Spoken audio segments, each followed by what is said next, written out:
ang kadakilaan ng Jerusalem sa hinaharap. Bumangon ka, Jerusalem, at magliwanag katulad ng araw, dahil dumating na ang kaligtasan mo. Liliwanagan ka ng kaluwalhatian ng Panginoon. Mababalot ng matinding kadiliman ang mga bansa sa mundo. Pero ikaw ay liliwanagan ng kaluwalhatian ng Panginoon. Lalapit sa iyong liwanag ang mga bansa at ang kanilang mga hari. Tingnan mo ang iyong paligid. Nagtitipon na ang iyong mga mamamayan sa malayo para umuwi, para silang mga batang kinakarga. Kapag nakita mo na ito, matutuwa ka at mag-uumapaw ang iyong kagalakan, dahil ang kayamanan ng mga bansa ay dadalhin dito sa iyo. Mapupuno ang iyong lupain ng mga kamelyo ng mga taga-Midian at ng mga taga-Efa. Darating sila sa iyo mula sa Sheba, na may mga dalang ginto at mga insenso, para sambahin ang Panginoon. Dadalhin ng mga taga-Kedar at mga taga-Nebayot ang kanilang mga tupa sa iyo, at ihahandog ito sa altar ng Panginoon, para siya'y malugod. At lalo pang pararangalan ng Panginoon ang kanyang templo.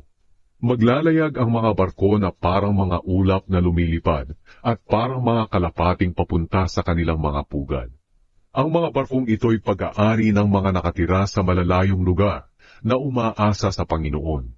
Pangungunahan sila ng mga barko ng Tarshish para ihatid ang iyong mga mamamayan pauwi mula sa malalayong lugar. Magdadala sila ng mga ginto at pilak para sa Panginoon na iyong Diyos, ang banal na Diyos ng Israel, dahil ikaw ay kanyang pinararangalan.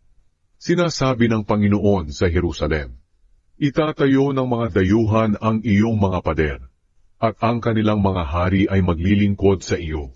Kahit na pinarurusahan kita dahil sa galit ko sa iyo, kaaawaan kita, dahil ako'y mabuti. Palaging magiging bukas ang iyong pintuan araw at gabi, para tumanggap ng mga kayamanan ng mga bansa. Nakaparada ang mga hari na papasok sa iyo, sapagkat lubusang mawawasak ang mga bansa at kahariang hindi maglilingkod sa iyo. Ang kayamanan ng Lebanon ay magiging iyo, ang kanilang mga puno ng pino, enebro at sipres, para mapaganda ang templo na aking tinitirhan. Ang mga anak ng mga umapi sa iyo ay lalapit sa iyo at magbibigay galang. Luluhod sa paanan mo ang mga humamak sa iyo, at ikaw ay tatawagin nilang lungsod ng Panginoon, o Zion, ang lungsod ng banal na Diyos ng Israel. Kahit na itinakwil at inusig ka, at walang nagpahalaga sa iyo, gagawin kitang dakila magpakailanman, at ikaliligaya ito ng lahat ng salinlahi.